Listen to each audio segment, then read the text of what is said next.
And there we go. And I would like to today welcome Jesse Bifulco. He is an elder law attorney with Penn Bay Estate Planning Law Center in Midcoast, Maine. Bifulco has been helping families over 23 years. He uses wills, trusts, and estate planning to prevent family conflict and to preserve family wealth. So with that, I would like to turn the program over to Jesse. Thank you so much for joining us today, Jesse. Thank you, Julia. And thank you to the Camden Public Library for giving me an opportunity to convey some information, which I hope will give you some peace of mind during this kind of bizarre time in our history. So as Julia said, my name is Jesse Bifulco, and thank you for joining us. I'm an attorney with the Penn Bay Estate Planning Law Center, and we're going to give you some information, and we're going to try and present it in plain English, and it should take no more than about 40 minutes. And we will have some opportunity to ask and answer questions. However, sometimes, we don't have enough time. So I'm going to encourage everyone to feel free to reach out to us at our office and make a phone call. We'll be happy to answer any additional questions you have. So with that, let me begin my presentation. So I'm going to just put on some slides here. I'm lost without my slides.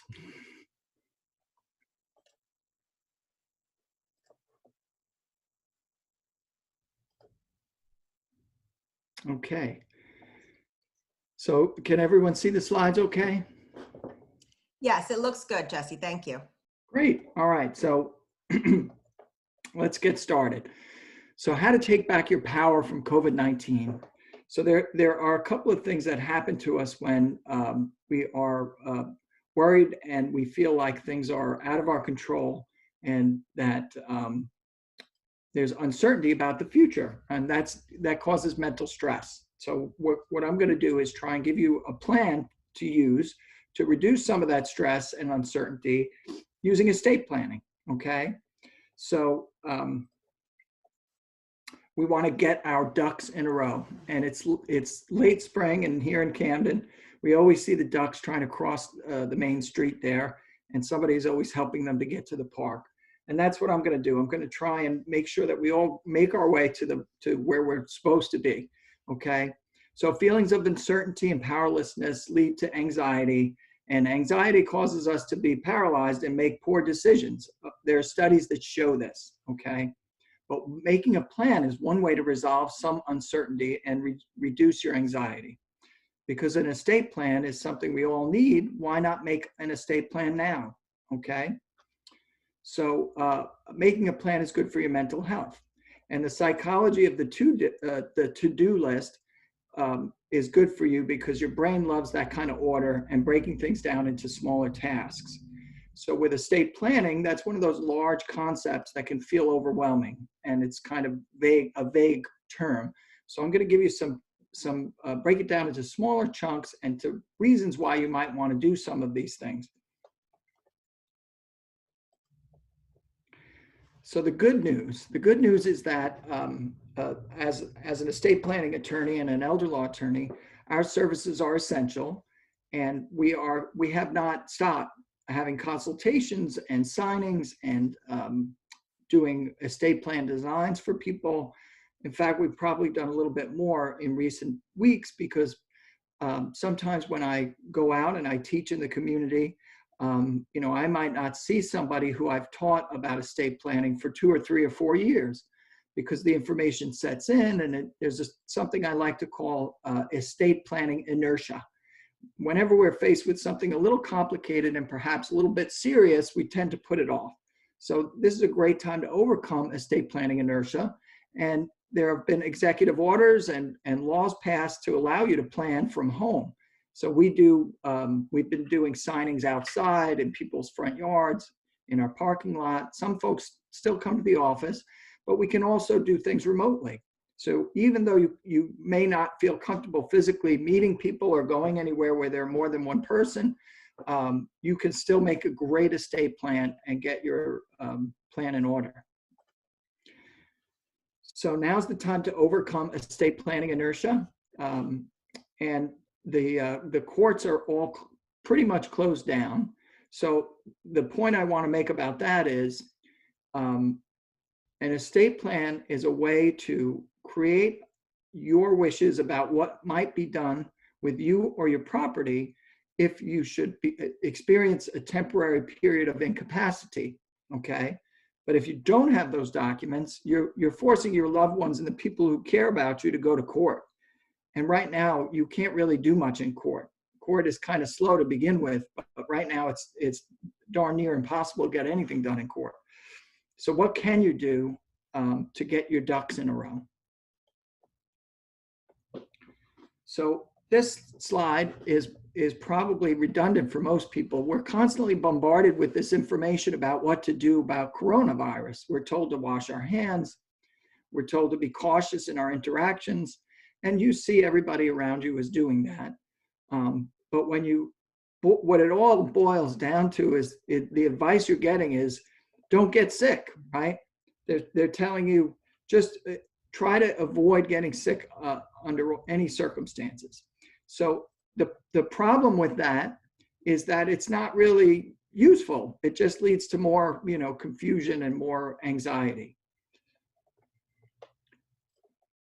But what can you do about that kind of anxiety? So we've all heard these precautions, but it's the same answer you get to every possible estate planning dilemma.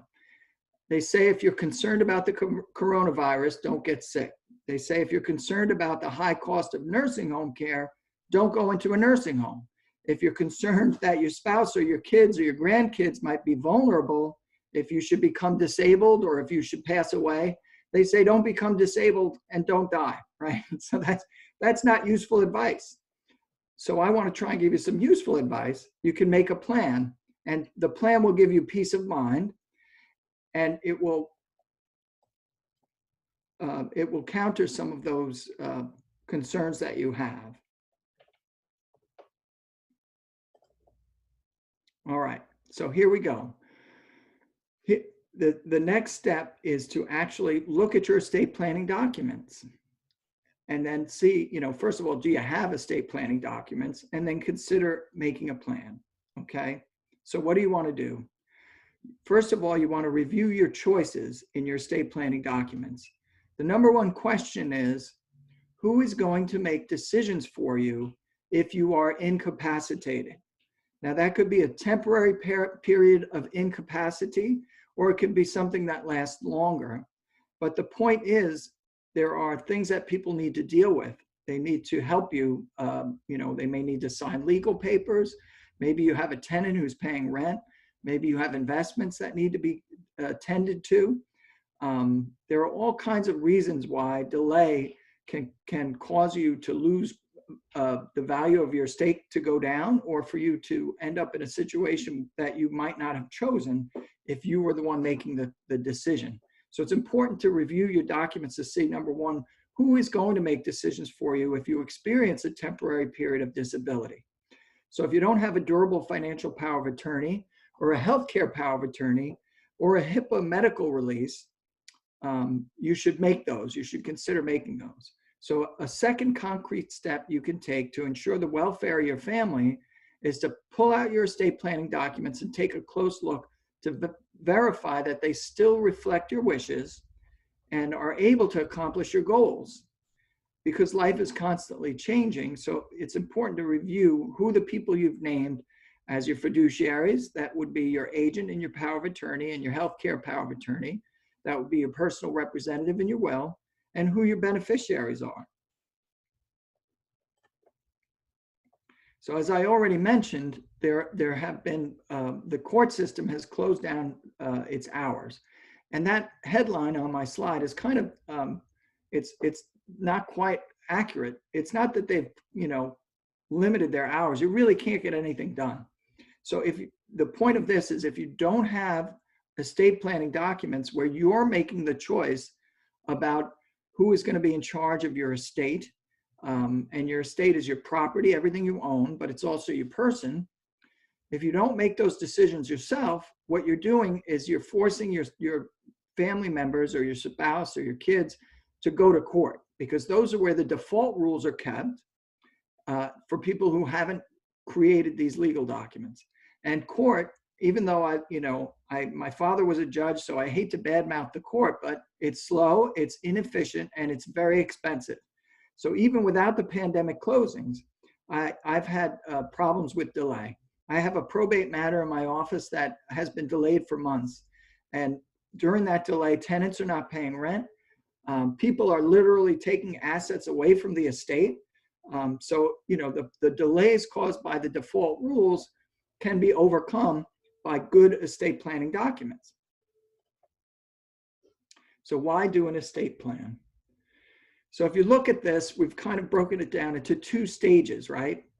At incapacity and after death. So when we talk about making a plan, what we're really talking about is creating instructions that are legally binding for somebody to carry out either while we're disabled or after we die.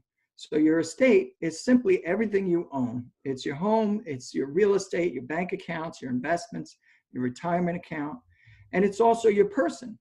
So our mission statement at the law firm that I work for is to preserve family wealth and prevent family conflict. But when I say preserve family wealth, you might ask yourself, who am I preserving my family wealth for? Well, first and foremost, for you, right? It might be for you, and then for your surviving spouse, and whomever else you care about in your lives. But the point is, you get to make that decision, but only if you make these documents, because the not making the documents can open you up to all kinds of vulnerabilities. And I'm going to touch on those vulnerabilities briefly. So that's why it's a good idea to do estate planning. So if you look over there on the slide, it says, at incapacity, you can make documents where your assets are controlled in the way you say, that would be your instructions, and medical decisions are made in the way that you direct by the people you choose. So if you don't have these documents, then the court decides. They're going to appoint somebody, and it may not be somebody you would have chosen. After death, it's a similar issue. You want to control who receives your assets, but you also want to keep the wrong people out, right? It's about deciding who gets the benefit of your property, but it's also about keeping the wrong people out. It's also about reducing costs. When you make a decision and you are sitting across the table with somebody, you are controlling the cost a lot better than if you're disabled and people are, worried and they're going through a traumatic event and they're trying to figure out what to do.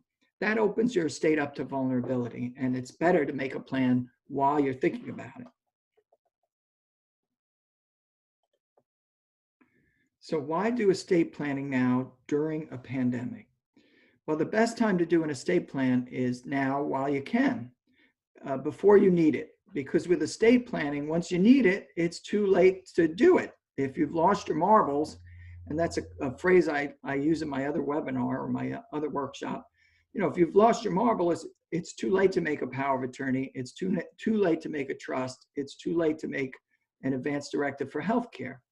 So you want to put procedures in place that are aimed at safeguarding your health during the crisis, because sometimes time is of the essence, and you don't want people to be delayed in making decisions for your property or your person.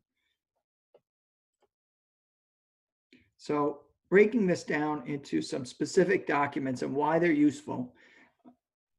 So in the interest of mental health, let's reduce the big scary concept of making an estate plan to some steps, a discrete list of documents that everyone should have to prevent loss of property and needless conflict. So a financial durable power of attorney. It sounds so mundane and simple, and yet they are not quite so mundane.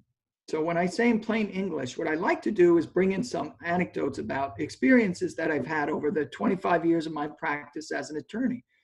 So I started practicing with my father as my partner, and he's a World War II veteran. So a lot of his clients were getting older when I started to practice. So I got into estate planning and elder law because all of our clients were interested in making wills and worried about nursing home care and those kinds of things. So that's really what I got into right away.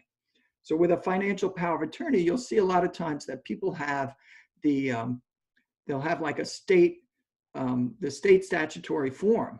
So I had a client once who was transferring her mom's house out of her name in order to preserve it, because her mom had gone into a nursing home and her mother was very old, but she was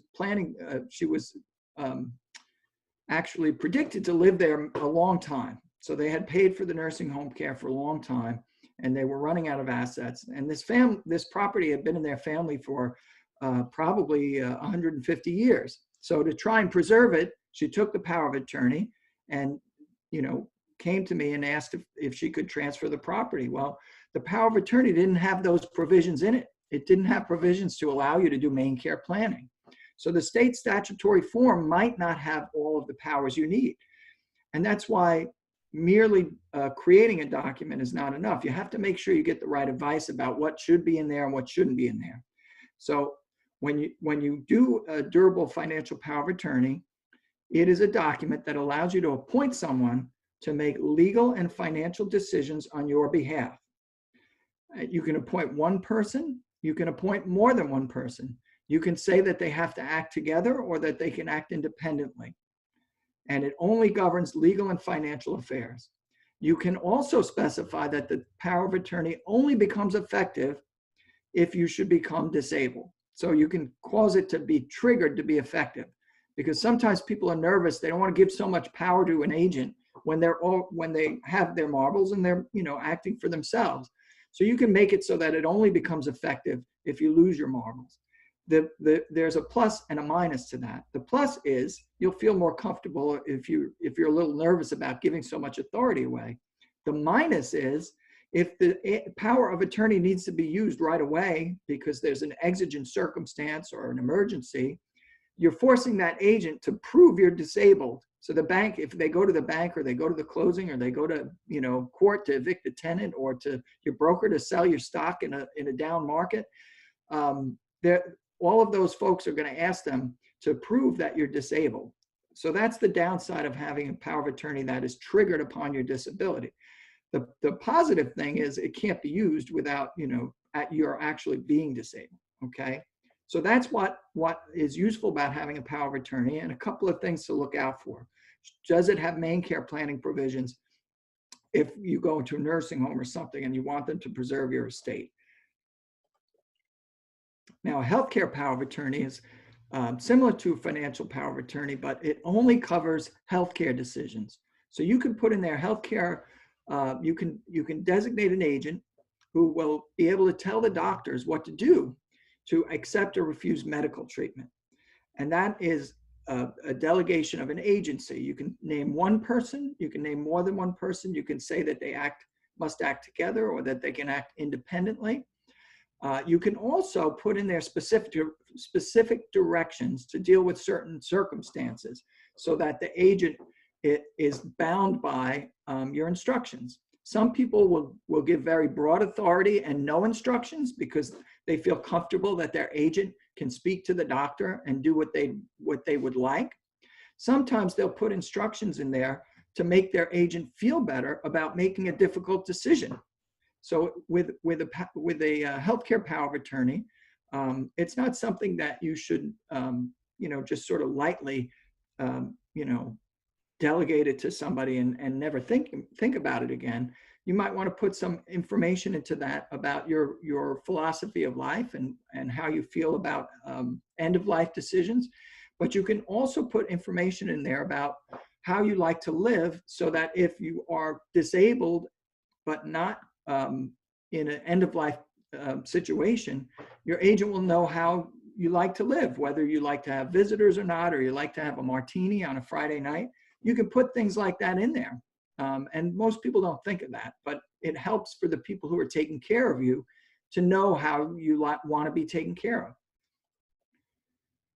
of. A living will, an advanced health. So a living will, it is usually contained within a healthcare power of attorney in the state of Maine.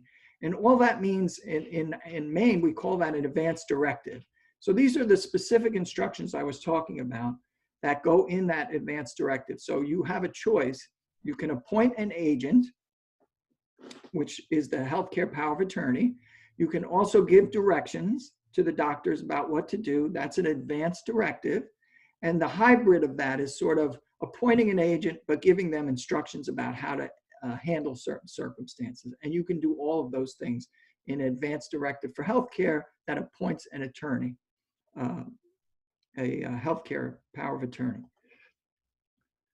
Now, last will and testament is a legal document that says who your personal representative is. That is the person who is going to get together your assets when you die, and they're going to pay your last bills. And then they give the property to your beneficiaries who are named in your will. And that requires probate. Probate is a process where the court recognizes the validity of your will and allows your personal representative to transfer property. Okay, so a theme here that I think you might be picking up on is whenever I refer to court intervention or court rules, you know, there's always that possibility that it's going to complicate things more than you want.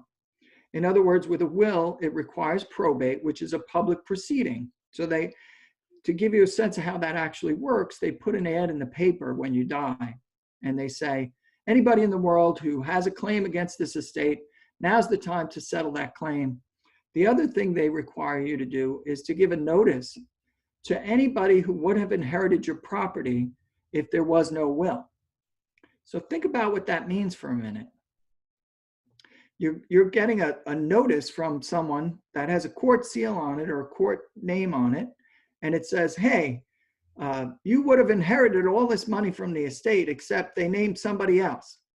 So what are you tempted to do if you get one of those notices? I had a case where a man passed away, and he left everything to his best friend.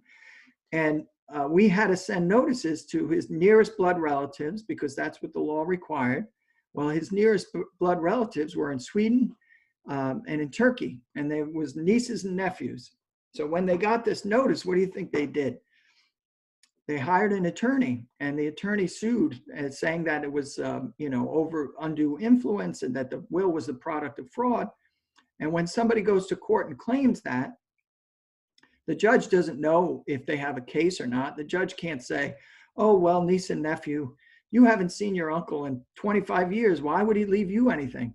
The judge has to let the case go through the court procedure. They have to have discovery and depositions and all that kind of stuff. So with probate, if you look at the statistics, I think AARP published some statistics a bunch of years back, but they said probate costs between 5 and 20% of your estate. So you can understand why that might be so. And many wills that we see are what you call a sweetheart will. So people will come to have their wills looked at. And if it's a married couple, frequently it's a husband and wife. And the sweetheart will is where the husband leaves everything to the wife and vice versa, okay? And in my experience, we call that the last man standing. So why might we call it that? Because the last person to die gets to decide where everything goes. So think about that for a minute. That sounds okay, right? But sometimes it can be a problem because when we get, sometimes when we age, we start to lose our judgment a little bit. So I had a client, to try and give you a sense in plain English how that might play out. Sometimes we call it remarriage protection. So when people are making a will or a trust in my office, it's a married couple, we might say to them, are you interested in remarriage protection? Well, you have a couple who's been married 40 years. It's kind of difficult to bring that up, right? It's like you're saying, if your wife survives you, she's going to run out and marry, your best friend, Bob or something. So this couple, I brought it up, and the husband slammed his hand on the table and he said, I want that. I said, oh my goodness, his wife's going to be offended. She's going to think she's already got someone in mind. And he said, no, not for her. I want that for me, because I'm afraid if she dies first and I inherit everything, the casserole ladies are going to come around and they're going to sweet talk me into giving my whole inheritance, my kids' inheritance, to them. So you can see that the last man standing, there's some problems with that. I once had a client who came into my office. His name was, we'll call him Butch for the sake of the innocent here. But Butch was one of those World War II veterans I told you about who were friends of my father's. And he was getting on to about 80 years old when we first met. And I hadn't seen him for a while, but he lived on his own. He had 2 daughters, and his wife had died from Alzheimer's disease a few years before him. But he was still doing carpentry and had his own car and his own house and everything. Well, I hadn't seen him for a couple of years. And one day I came into the office, and there's Butch sitting with his 2 daughters. And he's kind of looking down. He looks a little sheepish, and which was strange for him because he was the kind of guy who would give you a firm handshake and look you in the eye. Well, I asked him what was going on. And finally, his daughter said, well, Dad gave $60,000 to the secretary and the nurses in the doctor's office. I said, what? And, you know, I was a young lawyer, so I was a little naive, and I just couldn't understand what they were saying. Well, I teased it out of them, and it turns out that Butch thought that they were dating. So here he is, you know, 85, 86 years old, and the nurse, the secretary in the doctor's office was somewhere around 50. And when I questioned Butch, he really didn't even remember what had happened, okay? So when I talk about the sweetheart will and your spouse inheriting everything, and when I talk about remarriage protections, sometimes remarriage is remarriage, and sometimes it's elder abuse, okay? So those are some of the shortcomings of the will as an estate planning device. So living trust is a little different than a will, and this is a far more favored estate planning technique. It would take the place of what people consider to be a will in their mind. So in most people's minds, they think about the will as giving their property away when they die. But the good thing about a trust, a living trust, is you can put instructions about how to treat your property while you're still alive but have lost your mental capacity. So remember how I said if you have a power of attorney, you can appoint someone to make decisions about your legal and financial estate. And then if you lose your marbles, they can make those decisions, right? But in that power of attorney, there's never instructions about what to do with your money and your house and all this stuff. It just gives them the authority. So the shortcoming of the durable power of attorney is it's all authority and no instructions. With a revocable living trust, you put your instructions right in there, and then you put your property in there. So if you think of it as a container to hold all your property, and then it has your rule book, it's got your instructions, and it says, while I'm alive and I have all my marbles, I am in charge of this property. And if you're married, sometimes you'll make a joint trust with your wife, and it says, me and my wife are in charge of this property while we're alive and have all our marbles. But then a living trust can go further and say, if we lose our marbles, here's who's going to be in charge, okay? So at this point, it still sounds a little bit like a power of attorney, right? Here's who's in charge if we lose our marbles. But here's where it's better than a power of attorney, because it doesn't say just who's in charge if we lose our marbles. It also says what they're supposed to do, okay? Are they supposed to spend every penny to keep us at home? Or are they supposed to transfer property around to try and preserve it? Are they supposed to make a gift to the church every week? Are they supposed to support, you know, our son who's, you know, who's incapacitated or something? Whatever your instructions are, you can put them in that revocable living trust. And another virtue of that is there's no probate court, okay? There's no guardianship court. So your trustee who takes over after you've lost your marbles or after you die, they can do whatever it says in that document right away without getting any court permission.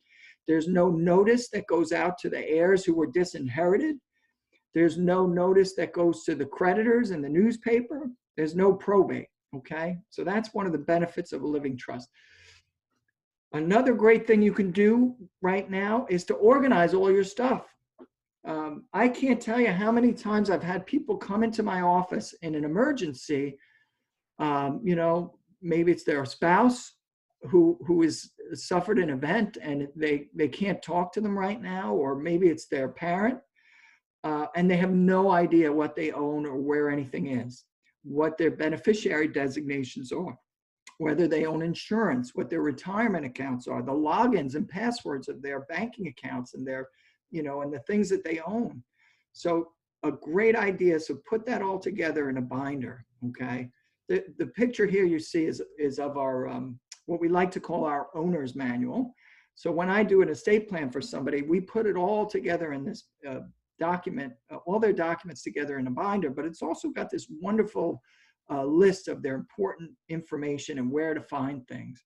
So organization is another great way to give yourself that peace of mind and that mental stability that's going to fend off the worry about this whole pandemic thing. You're going to say, all right, great. I've got my documents in place. If an emergency happens, I'm covered.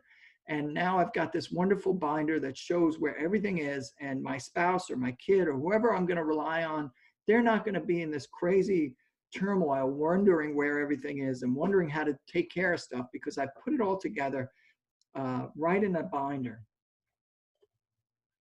Okay, so doing nothing. As right now, you probably gathered that I'm not a fan of doing nothing, right? I don't like that plan. It's not a good plan, but it won't make you feel better either. Again, going back to the estate planning inertia, I've had people who I've taught about estate planning who I haven't seen for 3 years after the class, and then they come in. Sometimes they come in because they just found the time, and sometimes they came in because there was an emergency. So doing nothing. If an emergency arises, you're going to need a guardianship proceeding. Someone's going to have to go to court. Guardianship proceeding is where they appoint somebody to manage your property and to make medical decisions for you. It's like a little trial, okay? And remember how I talked about the will? I had, my cute shorthand for the sweetheart will. We call it the last man standing. Well, with the guardianship, I sometimes call it the tug of war over mom's checkbook, or the tug of war over dad's checkbook, right? Because they haven't made a trust and they haven't designated who's supposed to take over. So if they do lose their marbles now, the people will fight to determine who is in charge. And even if you have great kids or great people in your lives, sometimes they'll fight just because they didn't know what you wanted. And at death, it's a similar thing. We talked about the probate proceeding, how it can be expensive and it can actually encourage conflict. So let me tell you what the tug of war over mom's checkbook is. So again, going back to my anecdotes, these are things that actually happen in real life and all too often. So mom, we'll use mom as an example. Mom is on her own and she's got 2 kids. She's got Snow White and the Wicked Witch, right? And one of them lives in Arizona and maybe one of them lives in Camden. And one day mom decides it's a great day to lose her marbles and she needs help. But she hasn't made a power of attorney and she hasn't made a trust and she hasn't made an advance directive for health care. So that forces her daughters to go to court. And who do you think petitions the court to be her guardian? Is it Snow White or is it the Wicked Witch? It's, in my experience, it's typically the Wicked Witch, but the judge doesn't know that, right? The judge doesn't know which is which. So in guardianship court, you're going to have a doctor appointed to give testimony, someone they call a friend of the court who goes out and talks to people, tries to figure out who the Wicked Witch is and who the Snow White is. Then you're going to have an attorney appointed to represent the incapacitated person. And maybe Snow White's got a lawyer, maybe the Wicked Witch has a lawyer. So you can see how, in my advocating for a more efficient way to do things and a less expensive way, in a way that reduces family conflict, it's to make your own documents and your own plan right now. The other issue that I want to go into where you can sometimes inadvertently have conflict is where you do make a power of attorney and you have more than one person. So that we call it's the this and that story. So let's talk about that for a minute. With a power of attorney, sometimes you have, and bear with my little cartoons here. I'm trying to make it a little bit light and also a little entertaining. So let's imagine mom is on her own and she's got 2 kids, right? She's got an in-town kid and an out-of-town kid.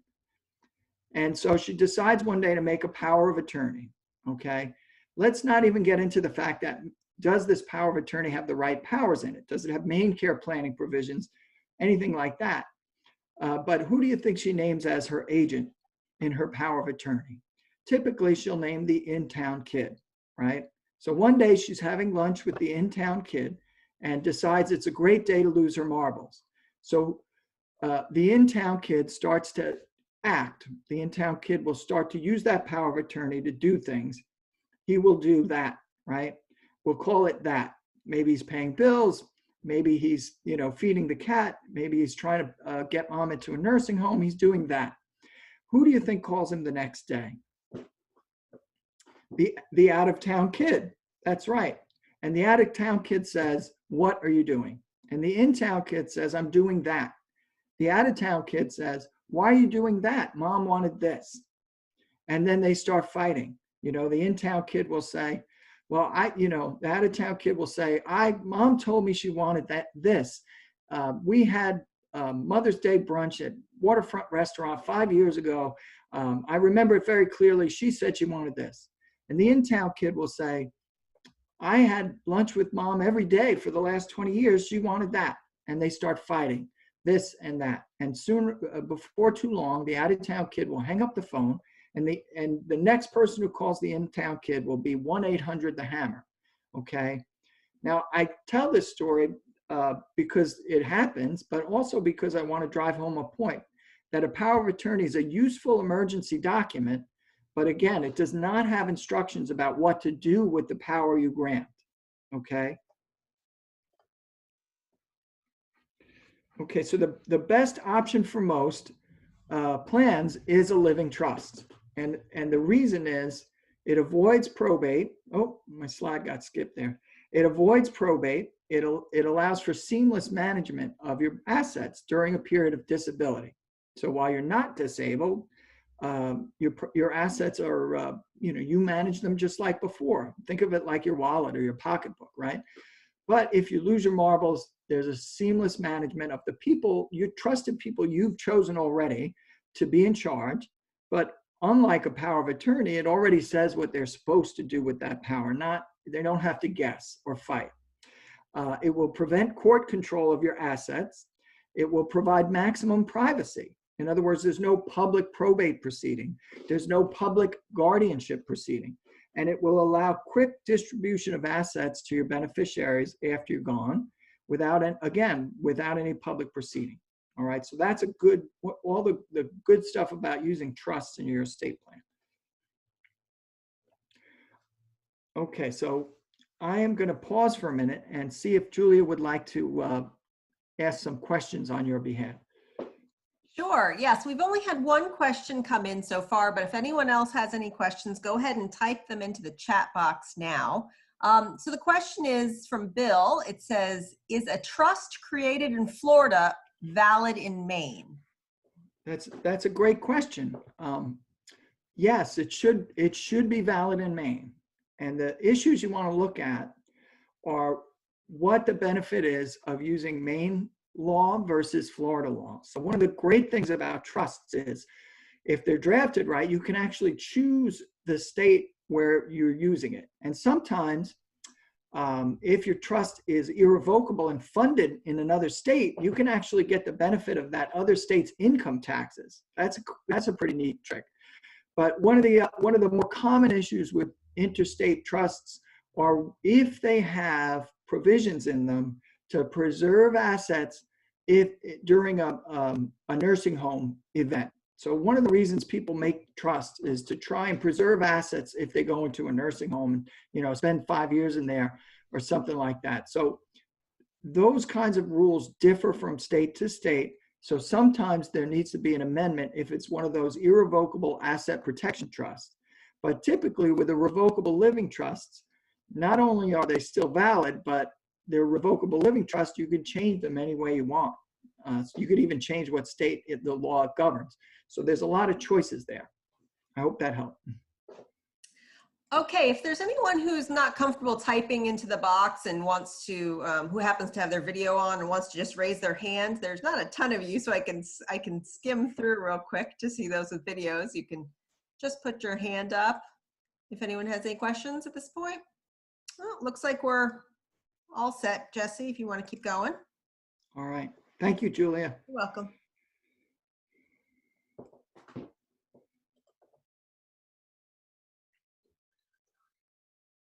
Okay, so I think I went a little fast, so I think we're almost finished actually.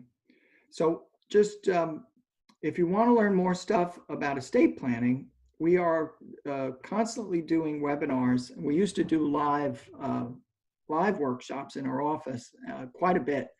And so some of the topics that people have asked a lot of questions are planning for incapacity, how to create a trust that will protect their surviving spouse if they should go into a nursing home. Sometimes they're interested in planning with their retirement assets. In other words, the scenario is, I have this big retirement account. I don't think we're going to spend it, so I'm going to count it as an inheritance for my kids. But I'm afraid they're just going to spend it all up in 5 minutes and pay really big income tax. So is there a way to put some guidance in there? Is there a way to put some structure in there? So that has to do with estate planning with retirement accounts. Some of the other topics we cover are taxation. Sometimes people are concerned about estate and gift taxes, how that's going to affect their plan. And also, if they make these documents, will those documents be available when they need them? In other words, if they're traveling somewhere and they have an event or get into a car accident and they go into a hospital, how is that hospital going to know who their emergency contacts are, their HIPAA release, their power of attorney, all that stuff? So there's a way to do that as well. So we try to create overall plans that are customized to the family and to the situation, because everybody's different. So it's really important to take into account all those things and prioritize your own goals, because everyone's goals are different. Jesse, we did have another question come in. This one's from Christine, and it says, my husband and I live in Massachusetts, but we will retire in Maine in 2 years. Should we see an attorney in Massachusetts? So that's a great question. So the issue is, I think, what kind of plan you're trying to make and what your goals and concerns are. So basically, because of full faith and credit, any documents you make will be valid in either state, okay? So you don't want to have to remake documents if you move. Sometimes when I make documents for someone who's in 2 states, I will make state compliant documents for all the basic stuff, like the power of attorney, the power of attorney for healthcare. Well, like for instance, I have people who maybe they're in Arizona and Maine, or they're Florida, Maine, or they're Massachusetts and Maine. So we'll make both for those. But if they're going to choose a trust situs, we'll just choose the more advantageous state law depending on their goals. So you can do it either way. It just depends on your goals. But you should go to somebody who specializes in elder law and estate planning, so that your documents are going to work no matter where you go. Jesse, the person asking the question added a little bit more, and they said, further info about our question. I own a house in Camden, and my husband owns a condo in Massachusetts. Yeah. So, yeah, I think you could do it in either. But since you're planning on retiring here, you probably find someone here. But again, make sure that you go to somebody who specializes in this, because it's gotten very complicated over the years. I got into estate planning when they coined the phrase very early on, and I've seen a lot of things change over the years. So we spend a great deal of time keeping up with the law and actually associating with the attorneys nationwide to try and all share knowledge. So that would be you could do it in either state, but I would say make sure you go to somebody who knows what they're doing. Thank you. We have another question that came in. This one's from Deborah. It says, does assigning beneficiaries to various assets do the same function as having a living trust? That's a great question. Yeah. So the answer is no, but it's a little nuanced. So a lot of times people have read articles because reporters are always looking for content, right? And so you periodically will see this article that says how to avoid probate. And there are people who are so taken with the idea of this efficiency, this amazing efficiency that I don't even need a trust. I'm just going to make a direct shot to my beneficiary, right? So think about the scenario I posited where mom and dad had the sweetheart will. Now, mom and dad might not have the sweetheart will. They might just have joint property. But think in your mind now, did that plan prevent the loss that went to Butch, even if it went directly to him? Okay. So if you have a direct shot, the analogy I like to use is a beneficiary designation it's like a blunt object. It's going to go to that person. Well, what if when it goes to that person, they're vulnerable, or they're in a nursing home, or they have creditors, or they're going bankrupt, or they're getting divorced, or they're disabled. So we don't like to plan that way, because the efficiency of the gift going straight to a person doesn't take into account all the wonderful contingencies that you can put in a trust, right? You can put a contingency, that you can't spell out in a beneficiary designation. Give this percentage to so-and-so, but only if he's, not divorced, going through a divorce or a bankruptcy, or, so much to this one and so much to that one. And, if they die, it goes to this one, or if they're disabled, it goes to that one. So there's an amazing efficiency to the beneficiary designations, but they can have unintended consequences, and you can't put contingencies. The other thing with beneficiary designations is they really do nothing for you while you're alive, right? Remember what I talked about. There are two main crossroads here you want to deal with your estate. And one of them is during a temporary or long-term disability. So if you've lost your marbles, a beneficiary designation is not going to give instructions to somebody about how to manage your property. Does that make sense? All right, thank you. It doesn't look like, oh, here comes another one. All right, this one says, this is from Bill. It says, after mom and dad pass away and the trustee passes to their child, is probate involved then? So after mom and dad pass away and the property passes to the child? It says, after mom and dad pass away and the trusteeship passes to their child, is probate involved then?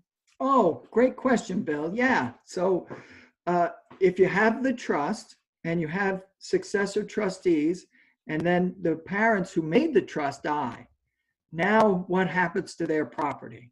Okay. There is no probate, no probate.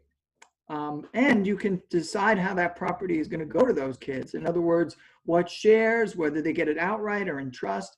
One of the amazing developments over the last 5 or 6 years, probably a little bit longer than that, is the dawning of asset protection as a major way to make gifts to your kids or your grandkids.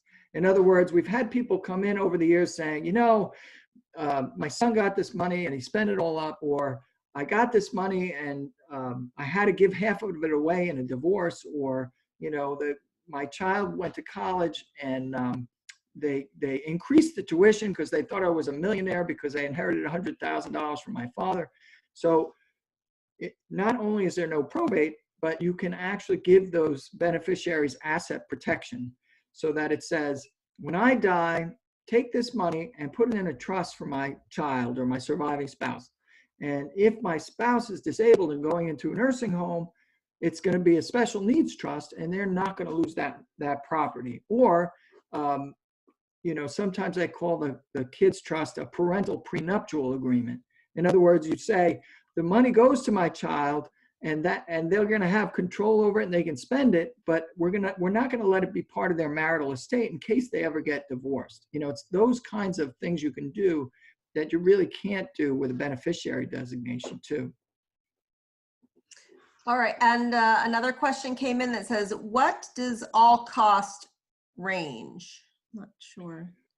Yeah, so when you do estate planning, different firms do different things, and in terms of fees. And the old way used to be with an hourly rate. You come in there and they'd sit down and you get a phone, you make a phone call and you get a bill, or they spend so much time doing this or that. So the way that a lot of the more modern estate planning firms are doing it is with a fixed fee. And the range of fees can be anywhere from $650 to $6,500, depending on the complexity and what you're incorporating into the plan. So the fees range, but they can be fixed fees these days. And with our firm, what we do is we look at your goals and concerns and tell you what the plan does, and then tell you what the fixed fee is, so that going ahead. All right, thank you. Is there anyone else? I'm going to go ahead and if you do want to pop your camera back on and raise your hand, you can certainly do that. If you have any more questions, I'll scroll through the images real quick to see. It doesn't look like anyone has any more questions. Well, there you go. Jesse has his information up on the screen now. We have some comments saying that it was very helpful, and thank you. And I agree, that was very helpful. Again, folks, I'm going to be sharing this video on the Camden Public Library's programs YouTube page, and I'll probably put a link to it on Facebook too. So if you have any friends or relatives who might have found this information helpful, they can certainly take a peek at it too. Jesse, thank you so much for coming. And since we're talking about all this estate planning, the Camden Public Library always encourages folks to remember us in your will too. So thank you so much, and we hope you all have a wonderful rest of your day. Bye-bye. Thank you. Thank you.